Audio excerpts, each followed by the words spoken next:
একাত্তরের মহান মুক্তিযুদ্ধ, ২৪-এর গণঅভ্যুত্থান প্রত্যেকটি বাংলাদেশের ইতিহাসের সাথে ওতপ্রোতভাবে জড়িত।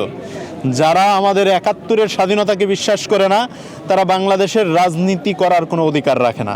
যারা আমাদের ৫২-র ভাষা আন্দোলনকে বিশ্বাস করে না, তারা বাংলাদেশের রাজনীতি করার কোনো অধিকার রাখে না।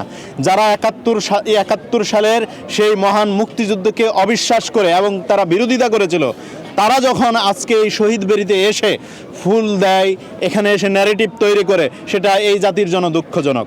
আমরা বলতে চাই, এরা এইভাবেই প্রতিনিয়ত খোলস পরিবর্তন করে, কখনো তারা মুক্তিযোদ্ধা সেজে যায়, কখনো তারা বাংলাদেশের পক্ষের শক্তি হয়ে যায়, কখনো বা আবার এদেশের কর্ণধার হয়ে যায়। কাজেই প্রত্যেকটা শহীদ পরিবার এবং দেশপ্রেমিক নাগরিকদেরকে সচেতন থাকতে হবে। কারা একাত্তরে আমাদের মুক্তিযুদ্ধের বিরোধিতা করেছিল, কারা আমাদের এই সোনার বাংলাদেশ গড়ার লক্ষ্যে যারা জীবন দিয়েছিল তাদের বিরোধিতা করেছিল, এই যে ষড়যন্ত্র, এই ষড়যন্ত্রকারীদের বিপক্ষে আমাদের সোচ্চার থাকতে হবে এবং সজাগ থাকতে হবে। যদি আমরা সেটা না করতে পারি, আগামীর বাংলাদেশ তারা কলঙ্কিত করবে।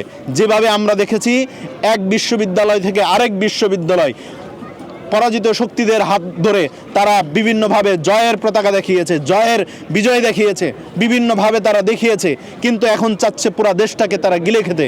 কাজেই আমরা চাই আজকে এই 14 তারিখে এই শহীদ বেদি থেকে আমরা প্রতিজ্ঞাবদ্ধ হতে চাই, আগামীর বাংলাদেশ হবে একাত্তরের চেতনা নিয়ে, আগামীর বাংলাদেশ হবে 24-এর গণঅভ্যুত্থানের চেতনা নিয়ে, আগামীর বাংলাদেশ হবে ৫২-র ভাষা আন্দোলনের চেতনা নিয়ে।